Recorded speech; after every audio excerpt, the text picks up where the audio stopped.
De sobremesa hemos decidido quedarnos los tres todavía durante un buen rato, aunque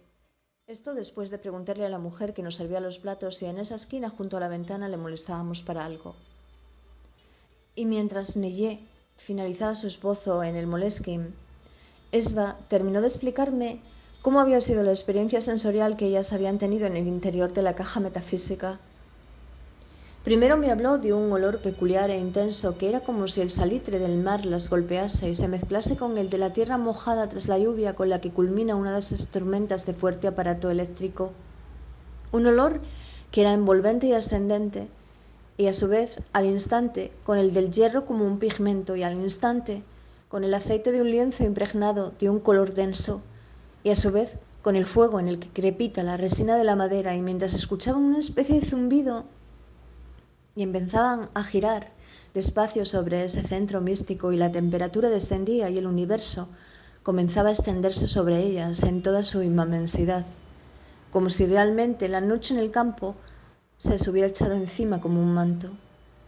Escuchando entonces lo que ambas definieron como un lejano rumor desconcertante y luego como el lenguaje de las estrellas, ese flujo en el que uno se armoniza y en el que se experimenta el asombro inocente del que los filósofos hablaron. Y lo que ellas piensan es que el interior del cubo metafísico había sido revestido de pantallas de cristal líquido y que lo que en parte presenciaron había sido un holograma porque después, al ascender por las escaleras de la cúpula del Niemeyer, pudieron observar muchos otros, ya que todo lo que se representaba abajo en el tríptico del lenguaje de la vida luego podía ser conocido arriba con mayor profundidad y a través de la última tecnología. Esba me confesará que esa misma madrugada tendrá un sueño. En el sueño se encontraba en el interior de la caja metafísica ella sola, sin Neye, y experimentando algo semejante a una revelación trascendente de la que me pide que la disculpe, pero no puede hablarme. Pero no me puede hablar. Neye también soñó con ello, pero algo distinto.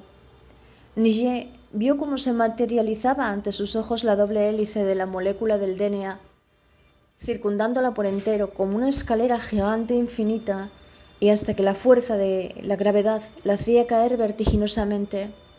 Y a Esba lo que me tendió fue su teléfono para que pudiera conocer el texto grabado sobre la cara A del monolito, y eso hice. Feuersben había demostrado que cada elemento nucleotídico del DNA estaba constituido por un grupo fosfato unido al azúcar desoxirribosa que a su vez estaba unido a una de las 4 bases nitrogenadas. Estas uniones se producían en serie y sucesivamente ad infinitum. La propuesta de enlace químico de Lebesgue era correcta, pero no así su teoría del tetranucleótido, ya que si la secuencia por él pensada se limitaba a ser fija y repetitiva, no podría llegar a ser lo bastante inteligente como para ser portadora de la información más precisa, y todo tendría más sentido si el orden de los nucleótidos pudiese cambiar, porque la información podría estar entonces codificada. Y en esa época, tras la histórica publicación de Haber y Al, que había revelado la naturaleza química del gen y al DNA como principio transformador, se sabía que el DNA tenía que ser inteligente. Un adelanto fundamental lo supuso en 1949 el experimento de Erwin Chargaff, cuando aislando el DNA de diferentes organismos mide las cantidades presentes de cada una de las bases nitrogenadas y obtiene unos ratios que arrojan el siguiente resultado, que A se aproxima a T y que G igual a C. Pero casi al mismo tiempo, Linus Pauling, sirviéndose de una nueva técnica, la cristalografía de rayos X, descubre una estructura presente en muchas proteínas, la hélice alfa, enfoque que siguieron Watson y Crick para tratar de resolver la estructura de la molécula del DNA, es decir, si un haz de rayos X es dirigido hacia una sustancia cristalizada, algunos rayos son difractados o dispersados en sus encuentros con los átomos, y estos rayos interfieren unos con otros dando lugar a un patrón de puntos diferentes de intensidades que son recogidos por una película fotosensible. Ese patrón de difracción es una firma exclusiva de la molécula. El problema consistía en que por aquel entonces el DNA no podía ser cristalizado, aunque Watson y Crick pudieron conseguir 2 tipos de fibras de DNA, y los encargados de obtener sus difracciones fueron Maurice Wilkins y Rosalind Franklin, que obtuvo la característica X en la que el diámetro permanece constante y que ayudó a Crick a deducir de ello sus cruciales conclusiones nanométricas. Pero aunque Watson y Crick estaban deseosos de encajar todo lo que sabían del DNA en un modelo preciso, 2 eran las preguntas para las que no tenían una respuesta: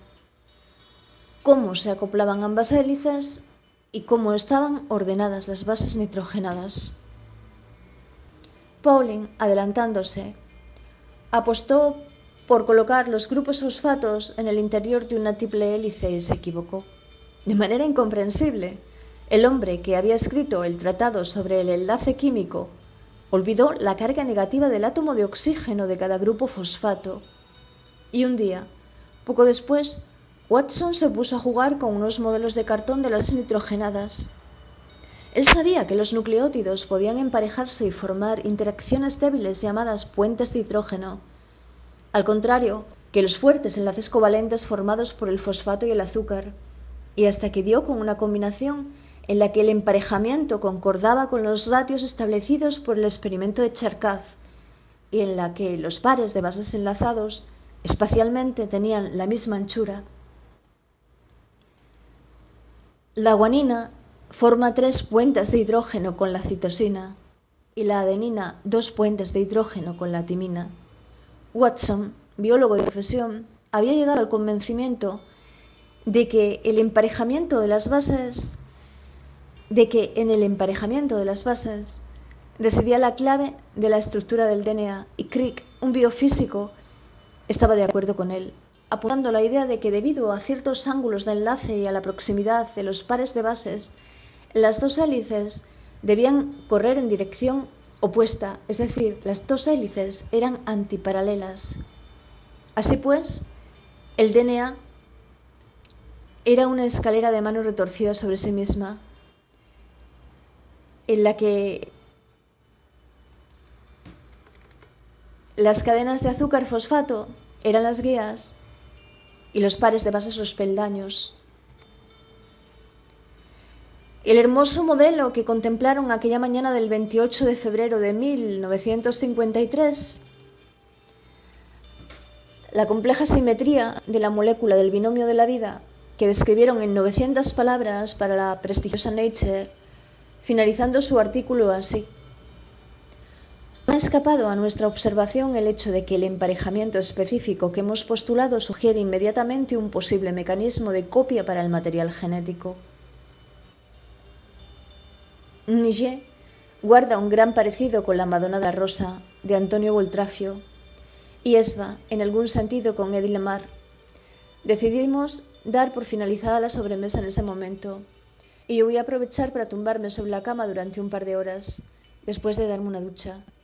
Habremos quedado en vernos como a las 8 de la tarde a la puerta de la iglesia, que es lo que no suele tener pérdida en las etapas del camino.